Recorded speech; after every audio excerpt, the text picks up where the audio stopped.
Husband wife જામનગરથી અહીંયા Kevadia colony આવ્યા છીએ. અહીંયા ઇન્ડોર પ્લાન્ટનું જે આરોગ્ય વન છે ત્યાં અમને ઘણી બધી માહિતી મળી.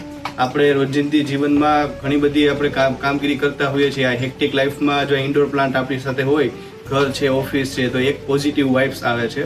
અને આ પ્લાન્ટ જ્યારે જોઈએ ત્યારે મનને એક શાંતિ મળે છે. અલગ અલગ પ્રકારના અહીંયા પ્લાન્ટ છે, જેને લો લાઇટ છે, અમુક ઓક્સિજન વધારે આપે છે. એટલે જીવન જરૂરિયાતની આપણે વસ્તુઓ છે, આને આપણે ડેઇલી લાઈફમાં પણ ઇન્ક્લુડ કરવી જોઈએ એવું અમારું માનવું છે. તો તમે પણ અમારી જેમ પ્લાન્ટના પ્રેમી હોય તો સ્ટેચ્યુ ઓફ યુનિટી જ્યારે આવો ત્યારે અહીંયા અવશ્ય મુલાકાત લ્યો. આરોગ્ય વનમાં ખૂબ જ સરસ અહીંયા પ્લાન્ટ છે, બહુ જ મજા આવે એવી વસ્તુઓ છે.